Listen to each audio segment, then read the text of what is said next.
Big props to Theodo for putting together this awesome conference. I'm 2 for 2 now. I hope to keep coming back next year. At the rate that it's getting better, I think it's going to be a palace next year. So without further ado, let's get into it and talk about React Native macOS. I'm Jay.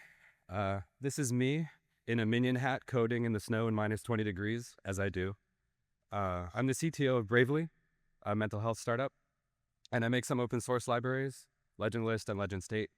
And I recently joined Expo to see what could be possible with desktop apps. But I'm just here to be your hype man. Saad is the actual hero who leads the React Native macOS team at Microsoft. He'll tell you what's actually happening in React Native Mac. But for a few years, I've been seeing these talks from Microsoft about React Native on desktop, and it seemed cool, but I don't really hear about other apps using it, so I never really paid much attention to it.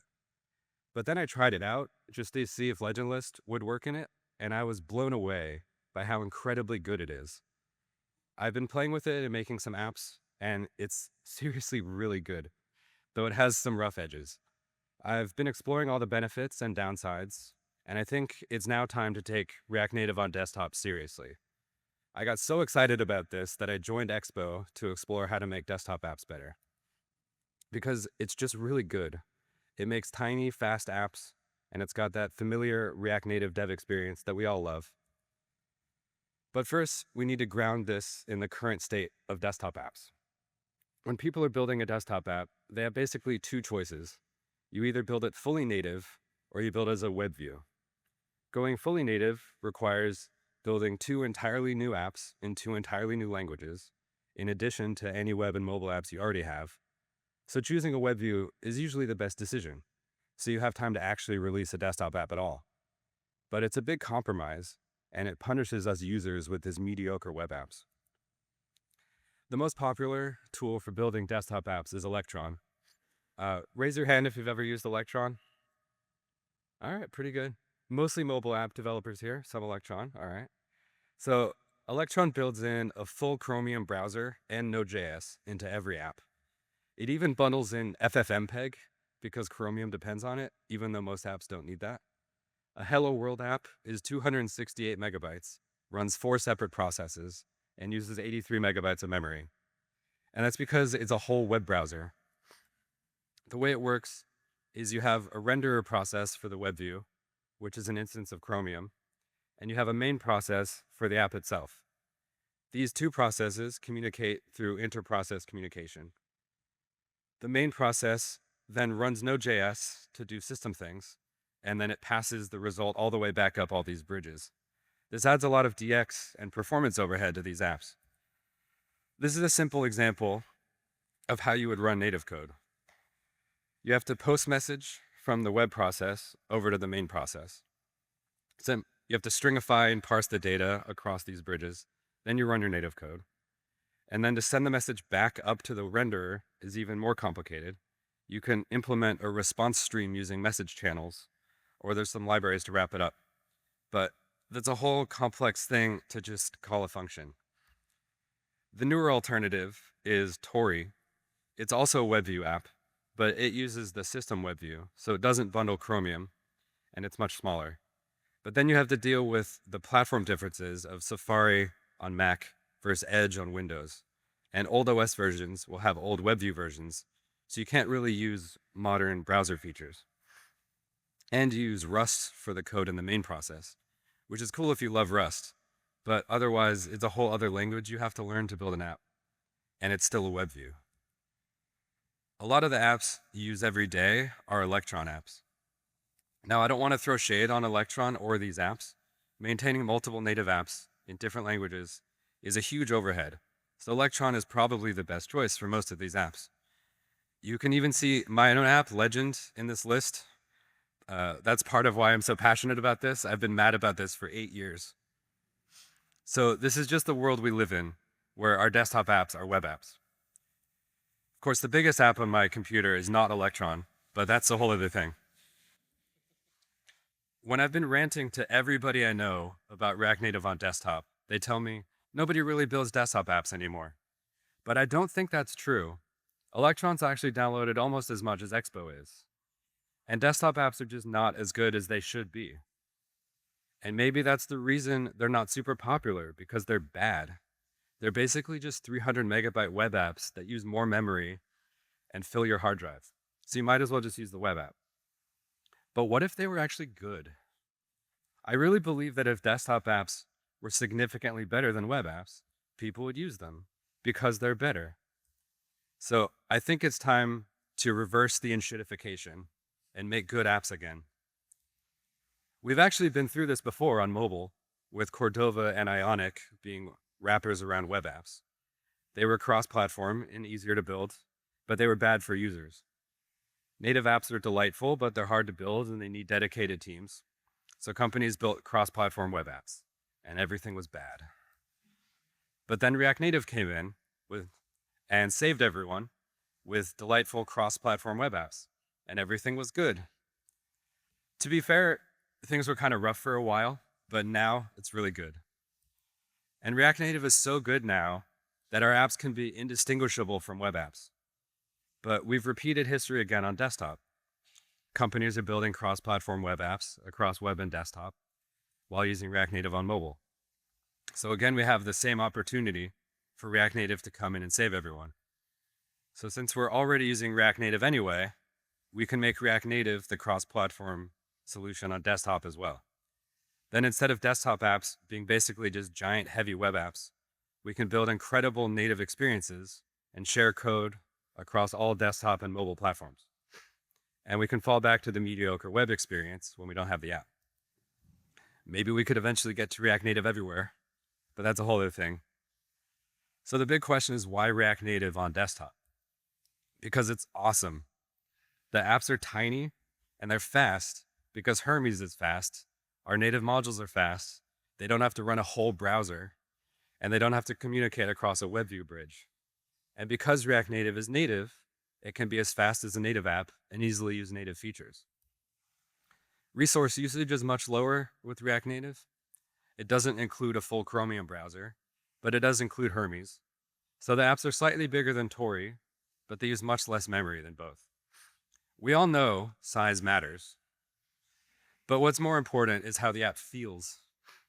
I started in React Native by vibe coding a photo app to see what kind of performance I could get with it. This app opens instantly. It has a gallery view and a timeline view that looks super smooth. Shared element transitions look awesome. The photos load so fast that it looks like a movie. I'm watching this now and it looks sped up, but that's just how fast it is.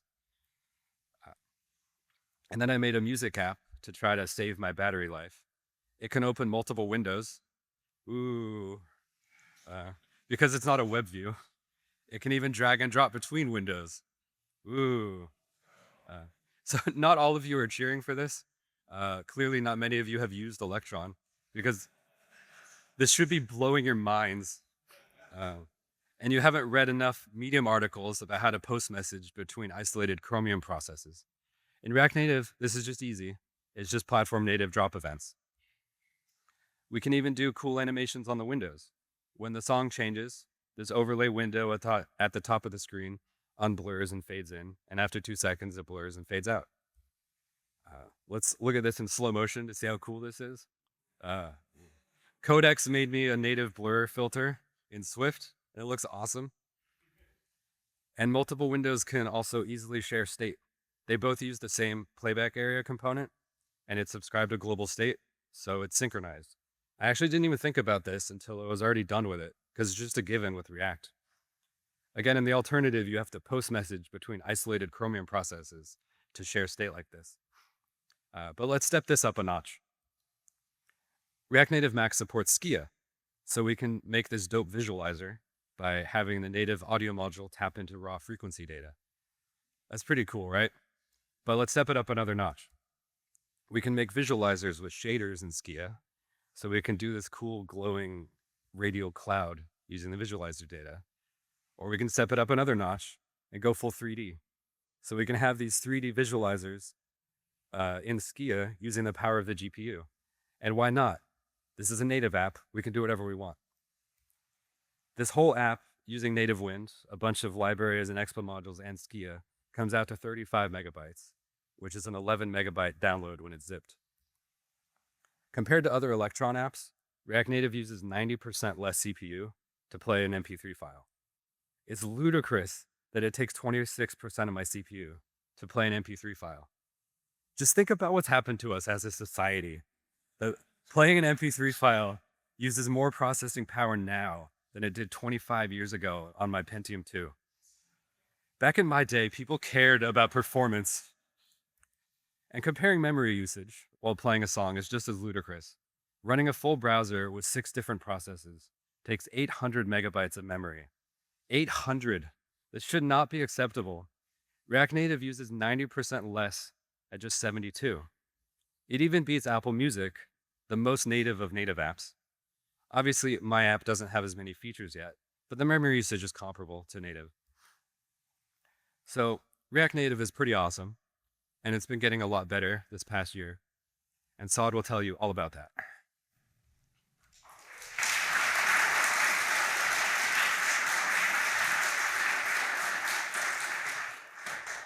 Hi, I'm Saad. I'm the tech lead for React Native at Microsoft, React Native macOS at Microsoft, and I want to tell you all about what we've been working on for the last year. So I can mostly break this down into 2 buckets. It's paying off tech debt and implementing the new architecture. I would have loved to spend all my time just doing the new architecture, but it became obvious to me that to move fast and be a library that people actually use, we probably need to pay down a bunch of our tech debt. So let's talk about that first. So the first one that's not super cool to look at, fun to talk about, is just stabilizing our releases and our release pipelines.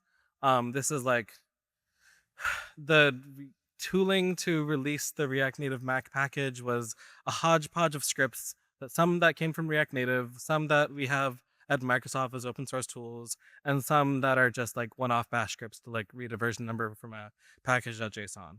It was super complicated to know which ones to turn on and off, and we consistently wasted like a week or 2 just on running the scripts. So that was the first thing that me and my coworker Tommy wanted to tackle.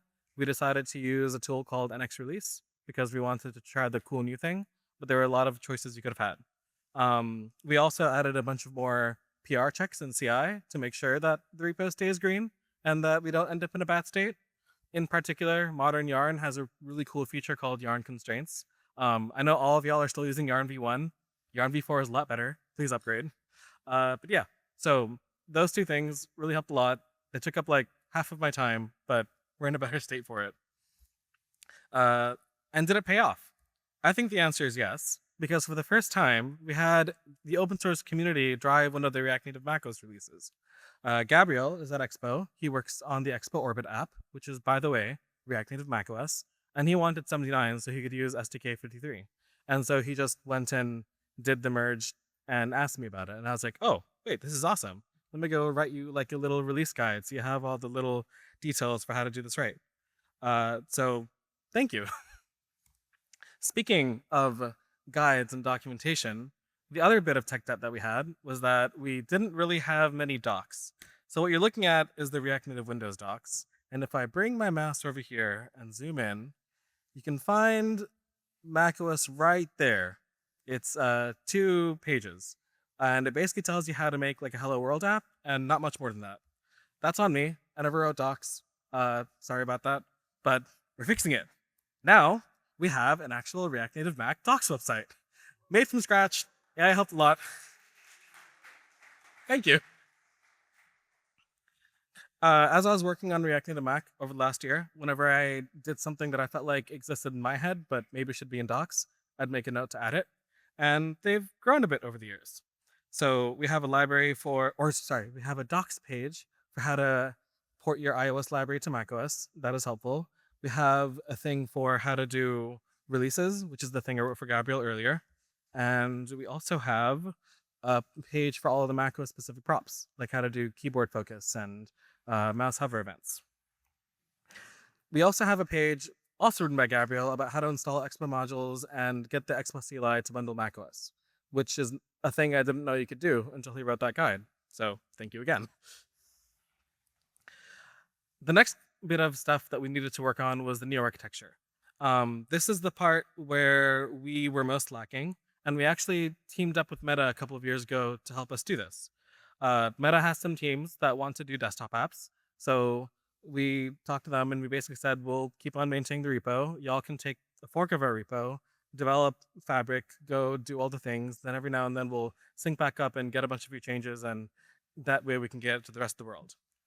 Back in 71, that meant that we had a technical preview where you could use the new architecture, but a lot of the props didn't work. Looking forward for React Native macOS 81, I'm hoping to have it on by default. So that will be a super cool moment. Let's talk about some of the pieces in the new architecture that I needed to work on. The first is Hermes. This is a much smaller problem. It was mostly a version lookup thing. And the second is Fabric, which is the native UI render. I'll talk about Hermes first. So Hermes, the JavaScript engine, has always worked on macOS, but with React Native macOS, it would randomly fail. Like I could tell people to turn on the use Hermes equals 1 flag, and most of the time their app would compile, but every now and then it wouldn't work, and I didn't really know why.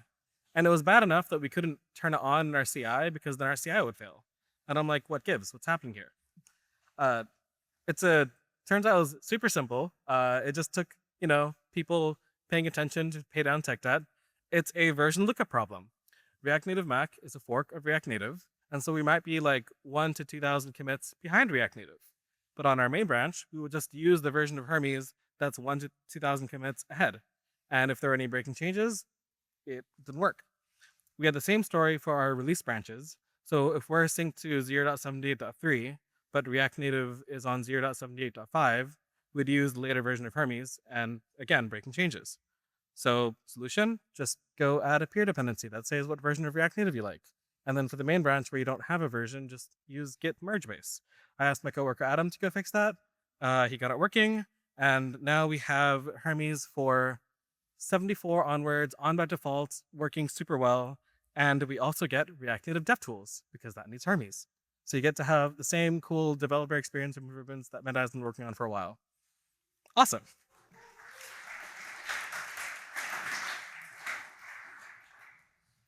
Okay, moving on to Fabric. Fabric is the part of code that takes all of your JavaScript props and components and parses them and turns them into a native UI tree.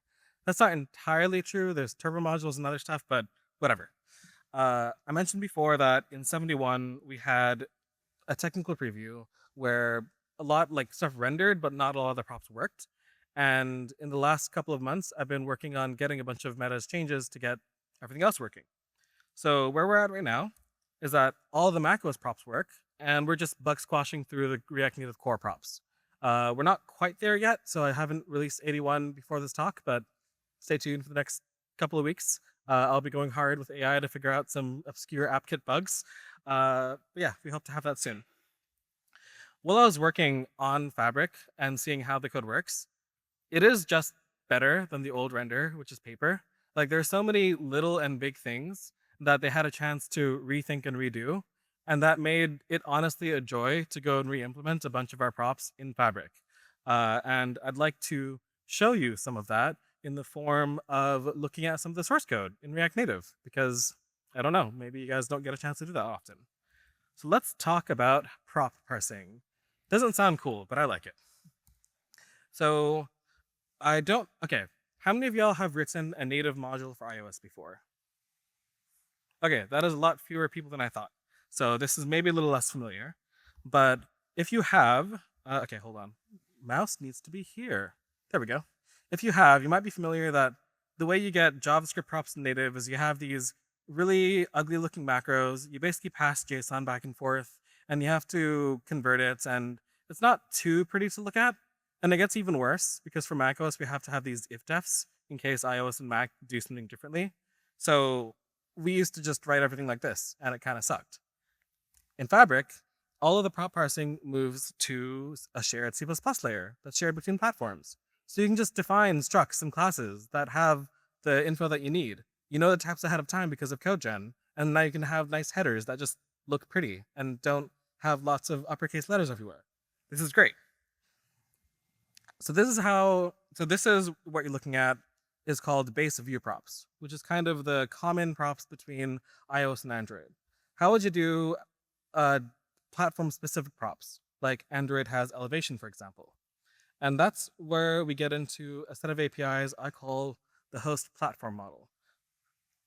So I already told you that we have base view props. What you can do is you can define a new class called host platform view props, which is on iOS just an alias of base view props. But on Android, that can be a subclass, and then you can add all of the rest of your Android specific props like elevation and focusable. This makes it super easy to have your shared props that are done in C++, and then you have your Android specific props and your other specific props, and then you can just pass that object over to your native code, and everything just kind of works. They set up all the headers so that everything flows easily without needing to think too much about it. And what this meant is that for macOS, we could do the same thing.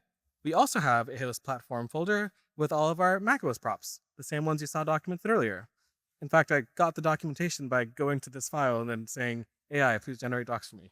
So, yeah. And I know this is the right pattern because Windows uses it. And in fact, it was introduced by one of the Meta desktop engineers who worked on React Native Windows because he wanted to make it easier to develop for Windows. So he went and added these platform APIs that made it easier for us to write code, for them to write code, and for any future platforms like what we're seeing with TV and VR to write code. So thank you, Eric. All right. So looking forward, I am really excited to have 81 be the release that has the new architecture on by default. You might know that with 82, React Native 82, it becomes the only architecture where you can no longer turn paper on and you only have, well, it's no longer the new architecture, it's just the architecture. What that means for us is that we're probably going to be on 81 for a while, as we have a lot of tech debt to pay off to get our internal apps like Microsoft Office onto the new architecture and stress test it with our millions of users. But looking forward, I think there's lots of interesting things happening. So this is, I ran into this like in the last 2 weeks, so I'm still kind of like thinking about it. As I was doing the last merge, I noticed that there were some meta engineers who were adding some of our desktop props to React Native Core. So I was like, hey, what's happening here? Like keyboard events is usually a thing that we have. So I asked the guy and he's like, oh yeah, we wanted it for VR. And we kind of used the desktop repos as a reference. Thanks you for doing all the types and stuff. And I'm like, oh, that's amazing. So turns out if you do stuff for one platform, it can sometimes be useful for other platforms later. And then you can just make all of React Native better. And I think the term that we use for this is a rising tide lifts all boats. All right, that's enough of me talking about updates. I'm going to hand it back to Jay to show you some cool macOS apps.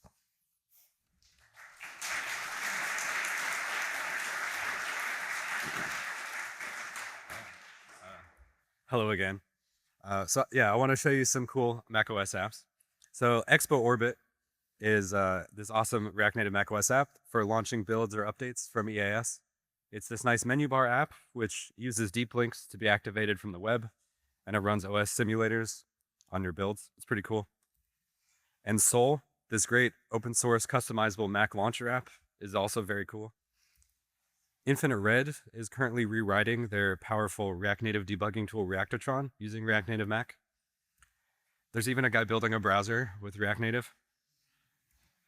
And because it's React Native, we get the great developer experience we're used to. Of course, fast refresh works, so it's really easy to tweak designs as you're working. We get the dev tools to inspect the componentry, and the nice performance tab to optimize everything. I use this tab a lot. I love it. I don't actually know how to write native modules, but if I want to do something natively, I just ask AI to make me a native module, and then I have one. And then I can do native things from React. I don't have to post messages across the IPC and all of those shenanigans. It's just functions I can call from anywhere. And React Native Storybook fully supports Mac, so we can run the Storybook Mac app to work with our desktop app component system. And we get access to the huge ecosystem of React Native libraries. But this is where we get into both pros and cons. JS-only libraries mostly work. A lot of the major libraries already support Mac, but a lot don't yet. A lot of Expo modules work on Mac already. I specifically love Expo file system. It's super fast, but there's a lot that aren't supported yet. And there's a whole ton of new libraries that still need to be built for the new desktop specific features that just don't exist on mobile, so there were never libraries for them. So there's still some downsides and rough edges. We're still experimenting with Expo CLI support, and we need a lot more libraries to support desktop platforms. So we've got a chicken and egg problem here. There's not a lot of people making React Native desktop apps. A lot don't even know it's possible. So libraries aren't adding desktop support. So it's hard to build apps because there's a small ecosystem.